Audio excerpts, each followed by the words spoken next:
Hey, everybody. What's up, guys? It's your boy Ron, aka Ron the Artist, coming to you live. And welcome to Ron's Recap. I'm here today to recap and review the TV show Naomi on the CW, Season 1, Episode 9, titled Keep Your Friends Close. Let's get into it, guys. Let's get into it. The title pretty much summed up the episode because it's really like keep your friends close because the people around you, you don't know exactly what's going on or who's doing what or who is what. Like, yeah. I know this this vlog is a little late, but we here now. We here now. I might as well had put this vlog out. Consider the next episode is not until April 26th, which I'm super bitter about, but okay. The CW, Naomi production. I'm going to need y'all to get that together because these hiatus is not doing it. It's not it. Like, no, it's not it. Okay, but let's get into the episode, guys. Let's get into it. Okay, so the episode started with a short hospital scene at the beginning. It's kind of throwing me off a little bit because I didn't quite understand it at first. But it was like Naomi was being interviewed about aliens after passing an ambulance. There was a scene of her passing an ambulance, and then all of a sudden she went into this mode of being interviewed about aliens. And I was like, huh? Okay, so next up, the next scene was Naomi back in her bedroom, at the anniversary party, during the anniversary party with Annabelle and Jacob. They were still speculating about another alien being in her home right now at the anniversary party. Naomi is in disbelief almost about another alien possibly being at the party or being at the home. Like, no, this cannot be true. This cannot be true. But it was true. The moment was eventually interrupted by her mother coming into her room to get them for a toast that was to happen soon. Once her mother left, she went to go downstairs as well, until seeing Nathan, who was coming up to find her and the others while wondering what they were up to, which resulted into a cute little happy moment between the two. A happy little warm hug in the hallway between the two. Cute. They are cute together. I'll give them that.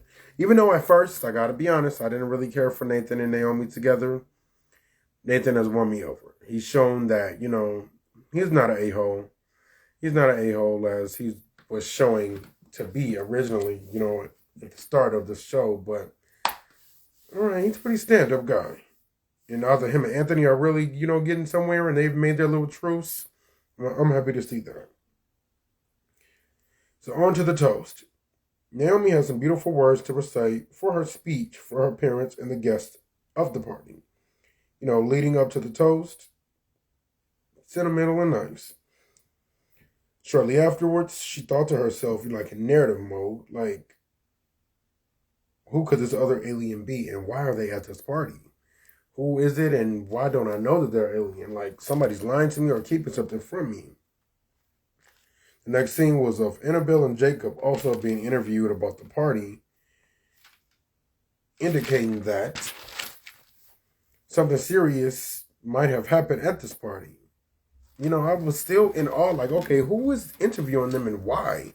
So something definitely happened at the party in like a future tense.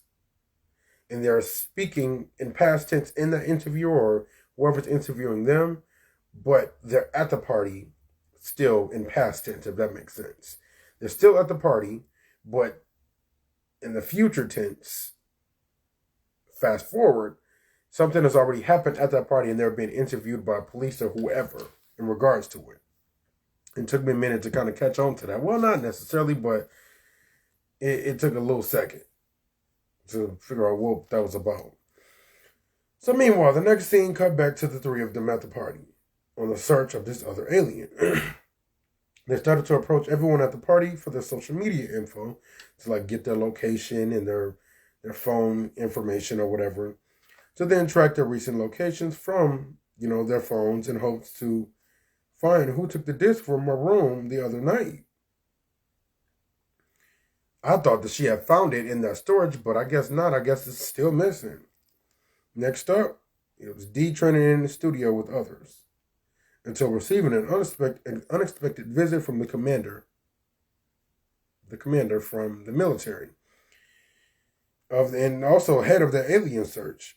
He was out of uniform, claiming that he was there for a tattoo. Yeah.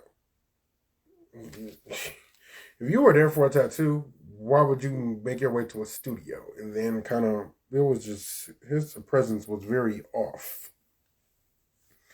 As he looked around the studio, he slightly questioned D about his business and his presence in Portuego, which was super odd. I'm assuming that he had got results on an alien search with the help of the scientist's lab equipment.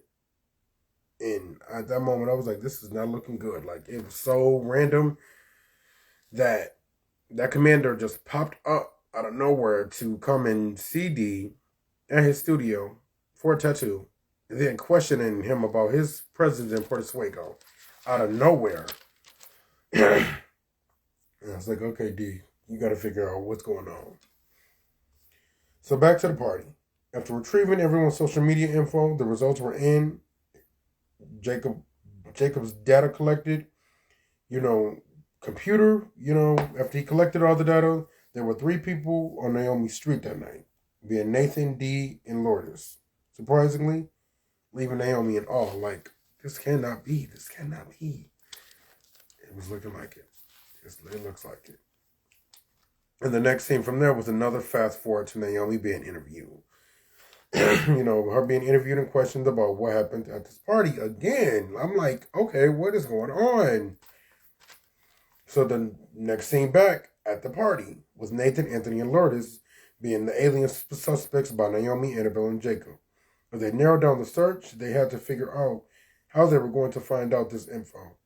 Jacob came up with the idea of the polygraph for a lie detector test, but Naomi figured out, and she realized that it may not be needed due to her hearing power, and that possibly listening to a faster heartbeat as they were to be questioned during a game of the sort.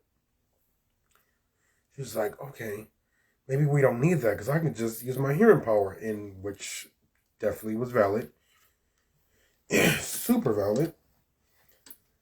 So back to D at his studio. He ended up calling up Zimbardo to meet him to discuss the unexpected visit from the commander. And Zimbardo also filled D in about the anniversary party and the alien search about the disc missing as well. So off they went to the anniversary party, but with a heavily suggested change of clothes to D before the party. Zimbardo was like, dude, do you have anything that's not black? Because we're about to go to a party. You need to throw something else on. He threw on the tux. They arrived to the party looking super suave, as D looked extremely uncomfortable in his black unique tux. It was like he wore a turtleneck that was super high on his damn neck. the tux was pretty fashionable as the neck and designs came out, but it was too dressy, if you ask me, for that party. So Naomi let them in, and they filled her in, on the military. And Zimbardo told her that it's the other alien. Well, Zimbardo told her that the other alien may not want to be revealed, so she should be careful as she continued the search. And yeah. And off D and Zimbardo went to find Naomi's parents to fill them in about the military commander visit. And yet another fast forward to someone being interviewed about this party. This time it was Naomi's mother, Jen. And it switched back to the party afterwards, with D and Zimbardo approaching Naomi's parents in the kitchen and informing them that the commander obviously knows more than he's putting on. Craig and Jen, Naomi's parents, They informed them that the commander may be onto them. The reason why the commander may be onto them. Then they realized the depth of the action of tampering with the government's data and came up with a plan on how to possibly fix it. Meanwhile, Jen and Zimbardo had to steal or destroy the commander's computer. They made the plan. They were like, okay, we got to go figure it out. We got to fix it. We got to go destroy it. Craig, it would have been too obvious if he was there going in the office, and now they were on to D, so it would have been too obvious as that. Like Zimbardo and Jen, it was the perfect pair to do it. So then it went to another fast forward to Craig being interviewed. Then back to the party again. It was just like, what? Fast forward, rewind, fast forward, rewind.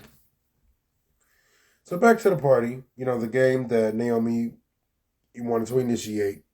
They played Never Have I Ever. Never Have I Ever.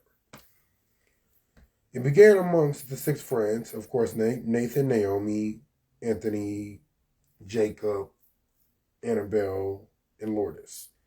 The game appeared to be not so fun as the questions were very direct and very specific. Eventually zoning in on Nathan as his heart sped up as Naomi questioned both him and Lourdes about why they were on her street that night. Unexpectedly, and it was interesting. Why was his heart the one speeding up? Like, what is he lying about? What does he have to hide? Unexpected and interesting. So fast forward again. Anthony and Lourdes were the ones being questioned. They were now the ones being questioned about the party. So then we go back. Naomi takes Nathan outside to talk to him about, keeping secrets and hiding things from each other. It was very intimate, like they're super close on each other, holding hands and, intimate. Physically intimate, I should say. Naomi continued to question Nathan about his whereabouts. She put her hand over his heart as this sped up. He then flipped it back on her about not being honest with him, which was valid. Considering that her, Annabelle, and Jacob's presence being in her room for most of the night, and her not wanting to tell him why. Ultimately, neither one of them are appearing to be completely honest with each other. And awkwardly, Nathan left to go get punched. He's like, you know what? Clearly, you want me to be honest with you about something, and you're not being honest with me about something, so I'm just going to get some punch. And that was probably the best choice.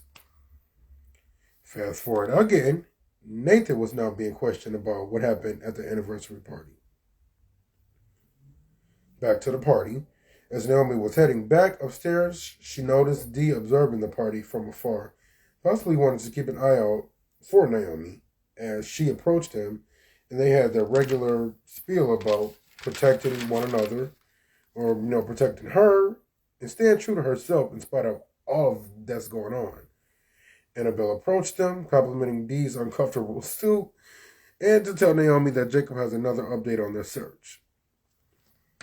Annabelle and Naomi end up heading back up to her room with this idea of how to actually identify an alien, possibly by taking a film image of someone with a camera with the right exposure and developing it with a specific solution from their school, which Naomi would ask Lourdes to take her to get. Again, what is the deal with Lourdes and Naomi? I don't know. So another fast forward to Anthony being interviewed by whoever was questioning him about Commander Steele. The next scene, just boom. Commander Steele appeared at the party. Like, boom, boom, boom. Appeared at the party, looking for someone specific, apparently, as Anthony opened the door and let him in. Another scene of, the next scene was another scene of someone being interviewed, but this time it being Greg, Naomi's father, about Commander Steele showing up at the house, acting weird, and when he's never been to Greg's house before. So I guess he was trying to make sense of it to the interviewer, like, he's showed up at my house randomly. Well, he's never showed up at my house before in 20 years of me working for him. So he's like, that was weird. So Commander Steele, fast forward or rewind back to the party, Commander Steele slightly questioned Greg about Naomi and how and when they adopted her, and somehow connected that to the aliens. Commander Steele began to then drill Greg about hiding a secret and having evidence of a secret, giving him a chance to turn himself in and to turn himself in on the accusations. Greg acted completely oblivious to the commander's deal and what was referring to, and eventually shooing him away. Ooh, I'm sorry, guys. I don't know what's going on. I'm feeling a little foggy, I guess. But let me rewind a little bit. Commander Steele slightly questioned Greg about Naomi and how and when they adopted her and somehow connected that to aliens. Commander Steele still began to drill Greg about hiding a secret and having evidence of a secret and giving him a chance to turn himself in on the accusations. Like, it was getting real at that point. Greg acted completely oblivious to what the Commander Steele was referring to and eventually shooing him away on his implied accusations. So Commander Steele aggressively left. Like, he got balls. You just randomly show up at somebody's anniversary party to then question them about a crime, a potential crime, or accusations of hiding something, and to turn yourself in and just causing disruption and turmoil on a nice event. Like, what? Ballsy, real ballsy. So as the man left, as Commander Steele left, he bumped into Annabelle on the way out. That's when Annabelle and Jacob realized that people were ready to leave. So Annabelle came up with the idea to keep alive to keep the people from leaving Naomi until Naomi came back. So they stopped one person from leaving and decided they need additional help to prevent people from leaving. Which it didn't really work out, I guess. They went to go get D from the kitchen for help, or at least to keep him distracted as well, giving him this butler role for this mystery game, leaving him completely insulted about being a butler. Like, his outfit did kind of look butler-like. Like, what? How did that turn into that where they were potentially going to him for help? And then just was like, oh, take this. We're going to give you a role for this game. And gave him a butler role. He was insulted. Definitely was insulted. Okay, so meanwhile, all that's going on, Naomi and Lourdes are in the school looking for the solution chemical. Somewhat awkwardly, as they clearly have some unfinished business and some unfinished words of the sort, they discuss the party questions and possibly about hiding secrets from each other as well. But of course, Lourdes assured Naomi that whatever is going on, she's there to talk and listen to Naomi whenever she's ready. Excuse me. Again, like, did they date or something? They had to date or something. Like, they had to date. I don't know. Maybe I need to go back to the first episode or something, but I'm a little lost on Naomi and Lourdes' relationship. So the next scene was Jen being interviewed. Back to Jen, Naomi's mom being interviewed. So the next scene after that was Zumbato and Jen in the commander's office attempting to obtain the information from his computer. Meanwhile, Jen got a few things that she wanted to get off her chest to Zumbato, wishing that he had stayed away from Naomi, and he and Zumbato let her know he couldn't. Well, Zumbato let her know that he couldn't stay away. He let her know that he couldn't stay away, and Naomi was getting too curious. She was starting to get into stuff, and I had to kind of watch over her. Otherwise, she would have been getting in trouble. And that he couldn't stay away anymore, and then things are getting dangerous. And that's just what it was. And if he didn't stay away, Naomi would have been in trouble. And at that moment, a soldier caught them in the office. A soldier caught them in the office and went for his gun. But Zumbato used his power to throw the soldier against the wall, knocking him out cold. Like telekinesis. Like, Jen then proceeded to hurry with the data retrieval, only to realize that he's already tracking her and her husband, and he knows about Naomi. He knows about Naomi being an alien, clearly, and he's been tracking them for Lord knows how long, her and her husband.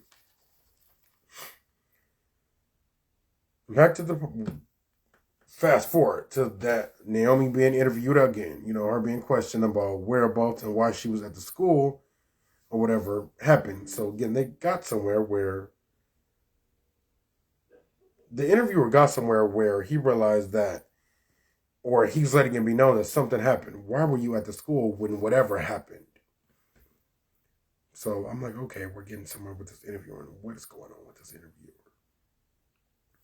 So rewind again. Naomi and Lourdes were then set to leave school until they heard someone entering and seeing Nathan being the one to enter into the school, like random at night. Lourdes was now the one being interviewed, in the next scene about what happened at the school. So back to the school scene, as Nathan hurriedly walked to a destination, Naomi followed him where he was heading to break into her locker. So she confronted him instantly about it on the spot, where he admitted that he was, lying to Naomi about where his whereabouts, and then he opened the locker to show her why he was lying. Decorations and images he put in her locker, which was real cute. And he was just wanting to surprise her, to ask her to go to the prom. And it was mad cute, and she over here suspected him of doing whatever under her nose and lying to him or him lying to her, which he was, but for good reason. It was innocent. Just to surprise her. But now since she accused him of lying and possibly stealing her disc, he was upset and didn't want to talk to her, so he stormed off. Because she accused him of taking her disc, and he's like, dude, he's like, is that what that's about? What business did he have with that? Like, and he said just that, like, why would I want that? And she sees now. Hopefully next episode she's going to fix that. She better fix that. So, fast forward again, Nathan was now being the one interviewed about why and how the argument went. And he admitted that he regretted walking off as possibly being there to save her when whatever had happened. He admitted, like, man, maybe I shouldn't have left her, because I probably could have protected her and saved her from whatever then. In the next scene, boom. As she left the locker, kind of in awe about the locker situation with Nathan, in comes Commander Steele at the school, approaching Naomi at her locker, introducing himself and telling her that they have a lot to talk about. And I just found that so weird. Like, why are you following this girl? You're in a school, late night, to find this girl and confront her about whatever. That was so appalling to me. So he then interrogated her about her adoption and existence. And oddly, at that late hour, and I'm just like, dude, again, like, that was real off to me. So he threatened for her to tell her, he threatened her to tell him about who she truly was and where she came from. And if she didn't, he pulled out a machine out of his pocket, like a ball machine. Pulled out a machine out of his pocket, and apparently the machine only reacts to beings that are extraterrestrial, and giving her one more chance to tell him about her existence, or he was to unleash the machine on her. And the next scene was Naomi being questioned about that moment. She was telling the interviewer that she went to run after that moment after he suddenly collapsed. Not much, I guess she was saying, after that moment, shortly after him accusing her and pulling out this ball, she went to run and she collapsed. So back to the actual school scene, Commander Steele was being rushed out by paramedics on a stretcher, unconsciously, as Naomi's parents stood beside her. So, again, back to the other interview. It was really kind of going back and forth, and I'm like, dude, I wasn't getting lost, but it was like, okay, what are we doing with this? So back to the interview, Greg was informed that Steele, Commander Steele, was obsessed with extraterrestrial things and targeted his family for some unknown reason. He was also informed that when the Commander Steele walks back up, well, when he wakes back up, he will be handled appropriately by the military police, and that they had no idea how that this happened. They had no idea how this happened to him or what happened to him. As the flashback appeared of Naomi watching Commander fall to his knees with a bloody nose. During that moment, again, Naomi watched him fall. Like, I guess, outside of the interview moment, something that really happened, that they actually know that happened, or at least Greg and Jen know, he fell with a bloody nose. The next scene was of Greg and Jen driving home with Naomi in the back seat as she sat in an emotional state, in shock, not wanting to talk about what really happened or whatever happened. So I guess the episode started from the past, going to the future, but making several glimpses of the future in the current while it's telling the past story. That makes more sense, right? Okay. So Naomi and her parents, entered into their home to Annabelle and Jacob waiting on their return, not having a clue on what took place at the school. But Naomi gave Annabelle a huge hug emotionally, and as they assured her that things will be okay. And Jacob assured her that, they developed all roles of the film, except one that she ended up developing herself. So she developed the film. As she developed the film, she had flashbacks to the school incident, where she was ready to use her powers on Commander Steele as he threatened her with this ball, begging him not to do this. That's when he suddenly fell to his knees with a bloody nose, saying to someone behind her, "What are you doing here?" As Naomi turned around, she saw both of her parents aggressively holding Dilostell, proving that they were aliens as well. They were aggressively holding the Dilostell, and it wasn't affecting them like it affects the humans.